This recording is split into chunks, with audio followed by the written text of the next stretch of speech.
Hello everyone, welcome to Club Reaction to Hearts 1, Rangers 3 here on Club at 22, the Rangers podcast. I am Scott Carney and I'm not sure if there's going to be many of you tuning in to watch my reaction to what was a glorified friendly, but it wouldn't be Rangers without there being major discussion points throughout the entire performance at Tynecastle today. A bizarre performance from Rangers overall, really. Some really parts of the bad that we've become kind of accustomed to under Philip Clement. But somehow we've managed to win that game 3-1. I do think Hearts will feel pretty hard done by. I think there's always a risk with the way that Hearts play football that this kind of result can happen to them because they are quite an attacking team. But overall, in the 90, they probably should been the better team. And that's probably just the majority of the first half and even the second for that. I do think that Jack Butland was the busiest of the two keepers, yeah, as I say, a bit bizarre that we have won that game 3-1 from two own goals by McCart, who clearly had Rangers on his acca today. Clement made the decision today to bring Tom Lawrence into the starting 11. The rest of the team is pretty much as you would expect. There wasn't a real shock in it, but the fact that the way Clement likes to play, we all, but the majority of people that I speak to are for having Dessers and Igaman on the park at the same time, and playing more of an attacking two. Along the front line, two strikers anyway. But Clement, this is his style, this is what he's going to do, this is what he wants to play. This more kind of 4-2-3-1 kind of approach, instead of having the two strikers on the park. Not what I would have played, and certainly Tom Lawrence coming into the team, I don't understand it. Tom Lawrence will be leaving Rangers. I think we're all well aware that he will be leaving Rangers. I don't think he fits. I don't think he can stay consistently fit enough. There is a bit of quality that we've seen from him from times, but he is one that has came here and he suffered from the injury curse that plagues Rangers, and he's never really performed at a decent level for me, consistent enough, without then dropping out through injury. It takes him a lifetime to get back into the team, or get fit again. He's been out for a while, and I think it showed today in some of his play. So yeah, the start 11 for me, bit confusing, as I say, but a bit confusing. Don't really understand why we'd be giving minutes to Lawrence. I don't think it's really required. That's not me saying that I would have preferred to play Barami instead. I would, as I said, I would have played Dessers and Igaman up top in a more kind of conventional 4-4-2 probably, because I definitely wouldn't have played Barami either, because he has not really kicked a ball for Rangers since he arrived at the football club. Into the game itself, and Hearts were the better of the two teams, especially in that first half. Jack Butland made a number of really good saves. One that he weirdly claimed as it went out for a corner. I know that's good sportsmanship and all that, but we're used to Alan McGregor denying that he touched it, even though it was a worldie of a save, and it is a really good save from Butland, but Butland kept us in it. There's no doubt that Butland kept us in it, which kind of tells its own story. And then we take the lead through an own goal, and we don't give up in kind of second phase of a corner. Hadji, which is probably his only real involvement in the game, I felt anyway, he fires the ball low from the left hand side, and it's Gordon goes to palm it. A bit of a I don't think Gordon should really go down and touch that. There's no real risk. We have players in the box, but they're nowhere near running in to put that ball into the back of the net. Hearts should have dealt with it more comfortably than they did. Gordon touches it, it comes off McCartan, goes into the back of the net, and it'll go 1-0. And yeah, we'll take it. Of course, we'll take it. I'm obviously delighted the fact that Rangers won today. It's good to get us back on winning ways. And I just say you'll take it any way that it comes, and that was against the run of play. It really was against the run of play, and the rest of the half followed that kind of manner. Rangers never really kicked on. We scored that goal, own goal or not, we scored the goal, and there was just nothing from us, really, just nothing from us. The midfield non-existent. We're persistent with this long ball, hopeful punt. It looks more like to Igaman that hope that he can do something. Again, a tactic that I don't fully understand when you don't have another striker on the park to play alongside him and to be able to control the ball and lay it off and bring somebody else into play. Tom Lawrence is completely off the boil, and due to how injury has been, and obviously he's way off match fitness, so it was never really going to work with him. So again, baffling, don't really understand it, don't know why Clement decided to do that. But anyway, he did. We get to the half at 1-0. Which is, again, you're going to take it, yeah, but overall a pretty poor performance in that first half, really. It's just it just feels the same and the same and then the same again. It really is just all about that. I would have been taking Diomande off at half time. I would have been making changes elsewhere, probably taking Lawrence off as well to try and get something going, to really try and get something going, because I didn't think Rangers were particularly great at all.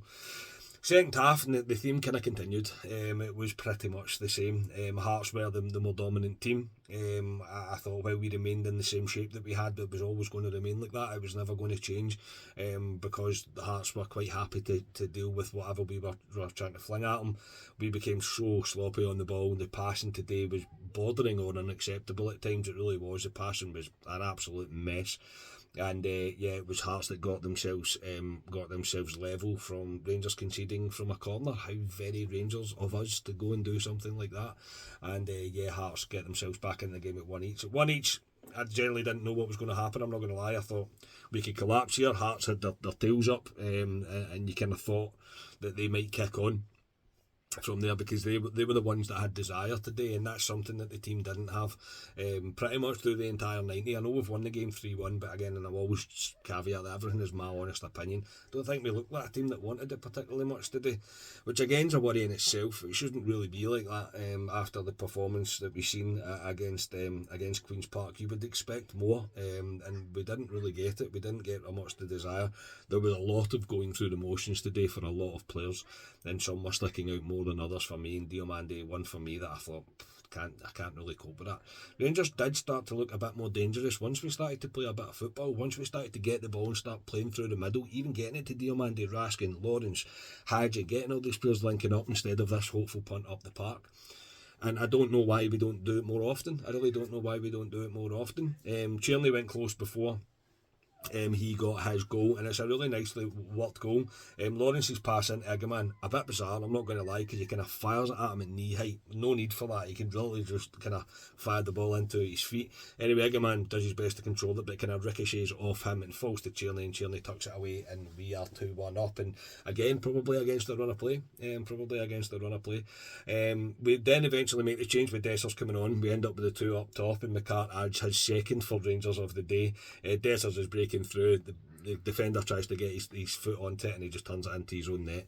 As I say, he must have had us on his accumulator today, because he scored 2 more goals for us than Bramy has. With a double, one more than Bramy has. I think Bramy scored 1 for us, but there you go. Anyway, but Rangers, we had the ball in the net late on than that, but Dessers was ruled to be offside. But again, when we went to the 4-4-2, even though Hearts were going for it, yes, but we looked more dangerous.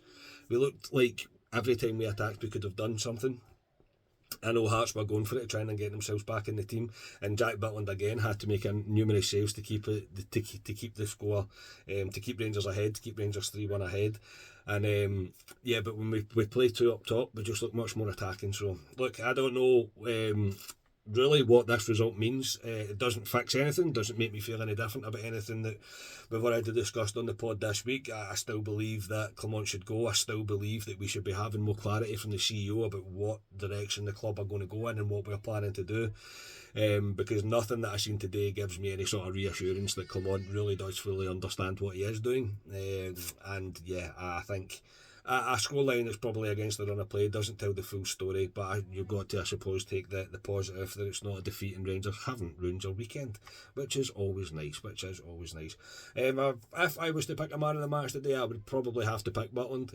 I think he made a number of crucial saves, and I think that's an age-old debate that's beginning to reoccur as well about playing Kelly.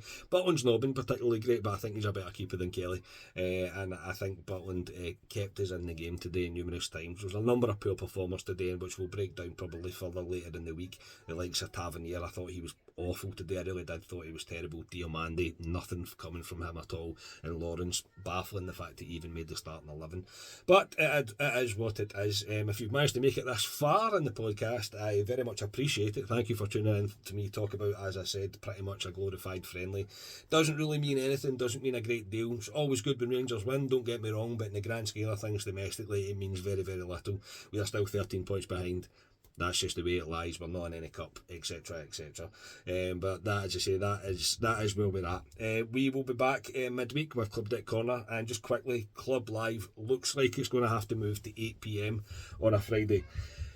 just purely based on podcaster availability, including myself. I probably underestimated how much of a difference it would be having two little humans to look after, but just for childcare issues for me, then I'm probably going to need to look at moving it to 8 p.m. So I think that'll probably start from Friday going forward. I'm just giving you a heads up, and I will say it on the podcast on Tuesday as well.